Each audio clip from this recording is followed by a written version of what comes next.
Okay, this section we're going to deal with now is about mixing. Mixing is a really complicated topic, so what I'm going to try and do is give you as many hints and as little time as possible about how to set up your mixer and some things to look out for, and also how to use some of the basic tools of mixing, EQs, compressors, reverbs, things like that. So let's get into it and get through as much stuff as possible. So now we're here in Pro Tools and we're going to talk a little bit about mixing. One very basic thing that's a good idea, almost everyone I've ever worked with sets up their tracks in a very standard way. For instance, you could see here in my mixer, the kick drum is first, snare top, snare bottom, or you could switch those, it doesn't really matter. The hi-hat is often next, then your toms, your overhead mics, and we discussed these kind of miking techniques in the drum section. Then we have our room mics, and the drum tracking that I did at Studio D that we mentioned earlier also had a room mic. We had a mono room mic. Now, some of these tracks you could see are muted, like, for instance, the toms. In this particular song, the guy didn't hit his toms, and that's fine. It didn't need it. So I just muted these tracks. And also the hi-hat track I didn't really need because the hi-hat was caught by the overhead mics. So there we first have our drum mics. Next, if we look down the mixer a little bit further, we have the bass guitar. I also have a click track here, but click track can go anywhere you want it. This is where my click is coming back. Then we have our guitars. We have rhythm guitar, we have acoustic guitar, we have some space guitars and some other cool stuff. All sorts of guitar tracks here, lots of guitars. If we look further down the mixer, you're going to see I've got some synthesizers and piano, and then we get into our vocals. Now also the effects for these particular tracks, I often like to keep the effects, like for instance, if here's my vocal track here, you can see my big long name because it's the best take and I dated it and all that kind of stuff. This is my vocal track. And here's the delay for the vocal and the reverb for the vocal. There's all sorts of different effects here for the vocals, and I like to keep the effects next to the track that the effect is for. It's a little easier to work that way. Now, also we're going to be using all the basic types of processing. For instance, we have equalizers. We're going to be using also compressors as well. This is some of my favorite stuff, some of the third-party stuff that sounds really fantastic. This is the McDSP stuff by Colin McDowell. There's a lot of different EQ and compressor algorithms. Here's another really great EQ. The Oxford EQ is available, or the 1176, either by Bomb Factory, or the guys from Universal Audio just came out with a really great 1176 compressor. We also have reverbs and all sorts of different types of processing, guitar amp simulators, things like that. If you need to learn more about these processors, you might want to get a basic engineering book. I'm assuming that you know a little bit about engineering in terms of what an EQ is and how it works, or what a compressor is and how it works, even though we did cover a lot of that throughout this tape so far. So the next thing I want to go over is some really basic information about mixing. First, what is the basic idea of mixing a song? You basically want to take an idea and communicate it. You're usually starting with a vocal, which will include words and a melody, and backing that with drums and other elements. So really, it's a good idea, one, to know what the basic idea of the song is. What is the message of the song? That's also really important, because often you could mix to reinforce the message. What elements are you going to emphasize? If it's a singer-songwriter, then you're really going to be emphasizing the vocal and maybe the chord structure. If it's rock and roll, that's usually going to be like the vocal and drums, or maybe heavier on guitar than on drums in terms of the balance. If it's rap or hip-hop, that music is all about the drums and the vocal, what's going on with the vocal and the words. Don't monitor too loud. If you're monitoring really loud, you will fatigue your ears, and after time, you will damage your hearing. There is no doubt about that. It's not a good idea. It's also a good idea to monitor around the same volume. You don't want to be turning your volume up and down too terribly much when you're monitoring. I do a little bit when I really want to hear something in detail and hear exactly what's going on with the track. I'll turn it up a bit to hear what's going on. But once again, if you keep changing the volume, actually the human ears don't hear audio in a linear fashion at different volumes. The louder sound gets, the more sensitive we are to mid-range frequencies. This is called a Fletcher-Munson curve, and there's a lot of information about how our ears are more sensitive to mid-range frequencies at higher volumes. Also, the lower the volume, the less bass human hears. So you'll be changing your mix based on the level at which you're listening if you're changing your volume a whole bunch. Now, also another thing that I really like to tell people, great sounding tracks are a lot easier to mix. It's usually a good idea to take a little more time when you're tracking because that'll make mixing a lot easier, and you won't be fixing tracks as much as you'll just be blending them and making them even better than they already are. And lastly, in the professional world that I worked in for a long time, a great mix usually takes a day. In fact, the de facto standard was always to give 12 to 16 hours to a mix. We would usually spend an entire day mixing a tune, leave it at night, come back in the morning, listen to it, maybe make minor changes to it, and then print it. So if you're mixing, don't think that you could do a great mix in 2 hours or 4 hours. It takes a long time to do a really, really good mix. Now, let's go ahead and get back over to Pro Tools here. Another thing when you're working, often a lot of people will solo up tracks. Like for instance, if they want to work on a kick sound, they will solo up a track here and start listening to it. And then they'll go in and they'll start to EQ the track, put on low end, put on high end, whatever. And then they'll start to mix in different elements.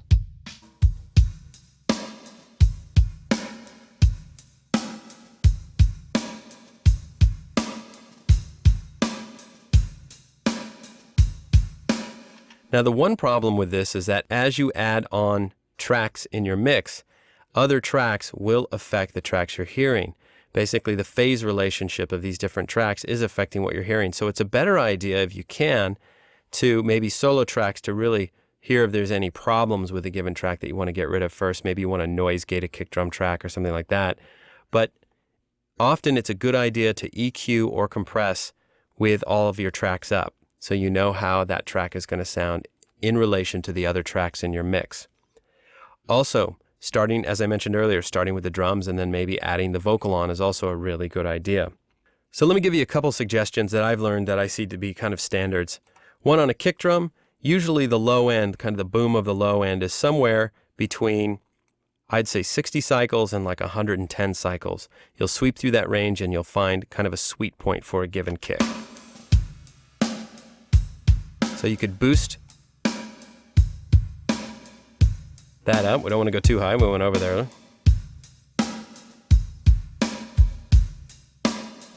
That's pretty low. That gives that big tubby kick.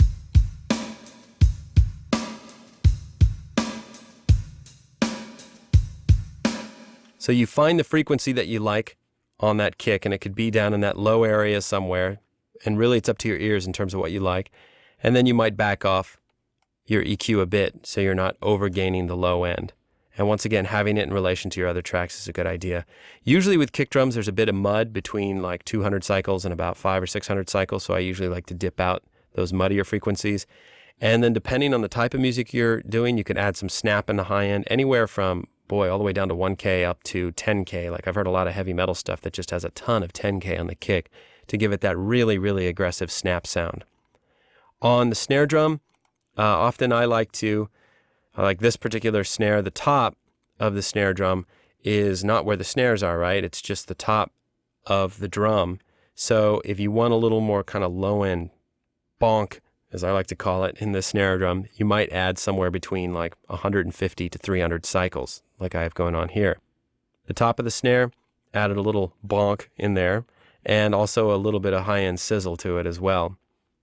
Now, with your overhead microphones, if you have a lot of low frequencies in your overhead mics, it might kind of have a phase battle with what's going on with your snare and kick and make everything just sound muddy. So I often like to roll off the low end in my overheads just to clear up the overall picture of the drum set. The same with the room mics as well. These are my two room mics here, and you can see that I have the low frequencies rolled off at 220 cycles. One thing that I really like using when I'm mixing is what's called a high-pass filter. That's this section here. A high-pass filter rolls off all the low frequencies that you're hearing. If you have a bunch of tracks with a lot of low frequency information, those tracks are going to kind of fight for what has the emphasis in the low end. So if we go in here and, for instance, put on our drums and our bass,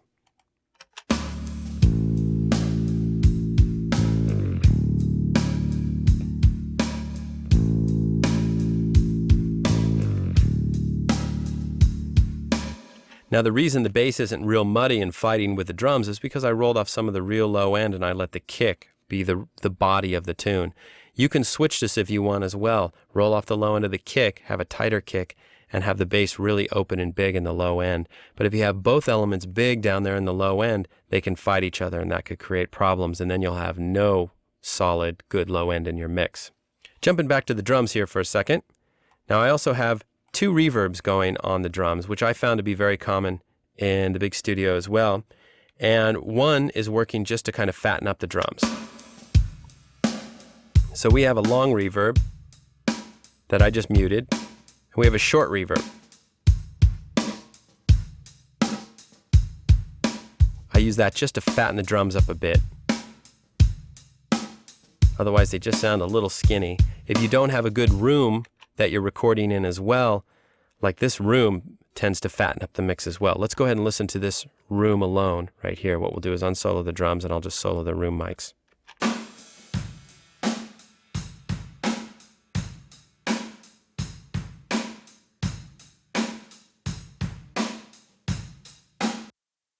Those room mics are working to fatten up the drum sound right there alone. So I don't really need to use a lot of a fat, short reverb to fatten up the drums. But if you've recorded in a smaller room that doesn't have a lot of bounce to it, like this room does, then you'll need to add in a nice short reverb to fatten it up.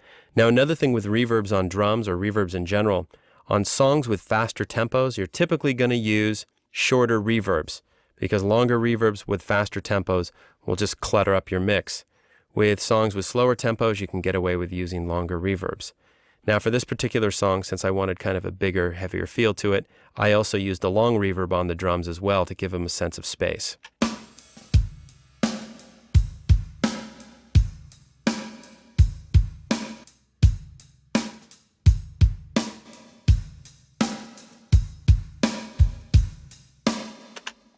Now also, when you're adjusting this reverb, it's a good idea to adjust this reverb in the context of the entire mix, not soloed like this. Let's add on the acoustic guitar now, and I'll show you a pretty cool trick I've learned for acoustic guitars.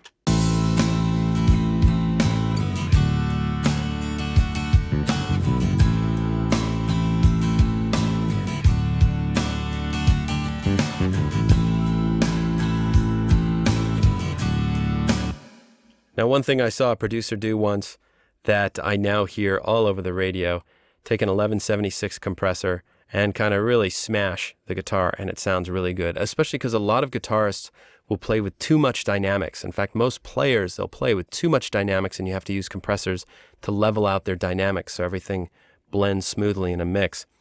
This trick I really like.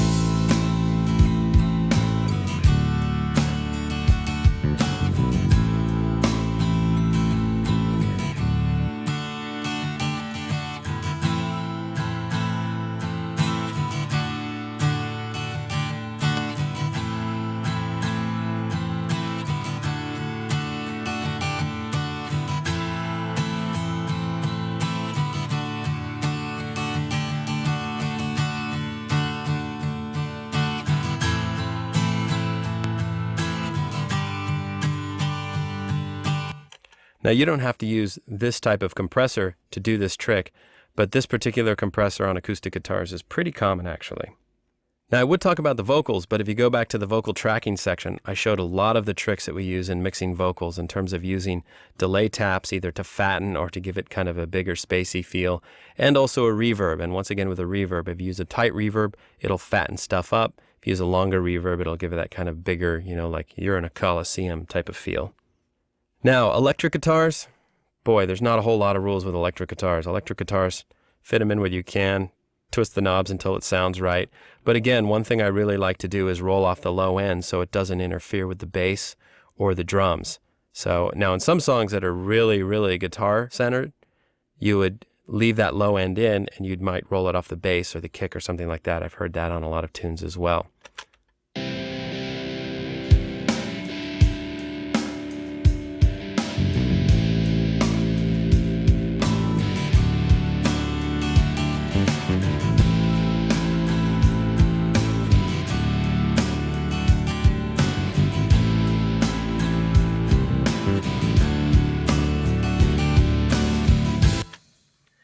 Now, another couple things you can do, if you have tracks where it requires a lot of processing, like some of these tracks, I'll just put a lot of plugins on a given track.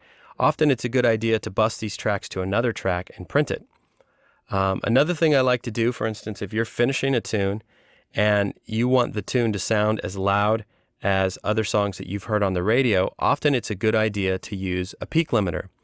This is one of the best peak limiting programs you'll find out there. This one is called L2 by Waves. It's a really great plugin. You'll find it in most mastering facilities. And what it does is it limits the peaks, similar to a really fast compressor. And by limiting the peaks, you could bring the overall level of the song up. So this is a really, really just gentle setting on this particular song that I have here, but you can hear how much of a difference it makes.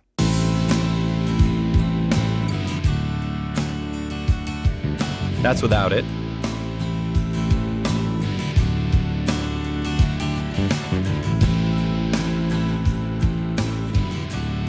Now, one thing also, I have my output ceiling 3.9 dB down. Normally, you should have that at like minus 0.5 dB or maybe minus 0.3 dB, which will even give you more gain. Now, if you don't want to go out and buy this plugin, DigiDesign makes a great one called Maxim, or you could just use a limiter. A limiter is very similar to what these are, but these are a little more intelligent and made for this particular type of processing. So a couple good ideas when you're mixing to get your CDs and your final mixes to sound as loud as professionally bought store CDs. Now, one thing I see a lot of people do, it's a mistake really, is they'll use their master fader volume to adjust their listening level. You generally don't want to do that. This master fader is basically your volume for your final mix. The reason I have my StudioCom, my analog volume to adjust my listening level, is so I don't have to adjust my master fader. I could leave that at 0 at all times and adjust my listening level with an external box like my StudioCom. You might use a little mixer to do this or something else. But don't be using your master fader to adjust your overall listening level. That's really not good mixing protocol. A few things when you're mixing down that I'm seeing more and more of these days. One is that more people are mixing stems, meaning at the end of their mix, instead of having a 2-track master, they'll have 8 tracks, especially if they're going to a mastering facility. These 4 sets of stereo tracks will be your stereo drums, stereo bass, stereo guitars and synthesizers, and then stereo vocals. The reason is, after the fact, you could adjust the level of any of these individual elements, like when you're at the mastering facility. Now, if you're doing a stereo mix, often it's a good idea to do what's called a TV mix, which will have everything in the mix except the lead vocal, or sometimes you'll do a mix with no vocals at all. So you just have everything except the lead and background vocals. Often guys will print mixes with the vocals up 0.5 dB and down 0.5 dB as well. But once again, with a lot of these digital audio workstations that exist these days, it's really easy to recall a mix 100% accurately and change that mix if you need to. So that's a little bit about mixing. Mixing is a topic that really could span a lifetime, and there are people out there who mix and only mix, and that's their entire career, because really learning to mix is an art and a science within itself. I hope I gave you some things that'll get you off and running and showed you some of the tricks that really, I thought made big breakthroughs in the way I mix personally. But let's move on to the next topic called The Big Secret. The next topic really ties into a little bit of everything we've done so far.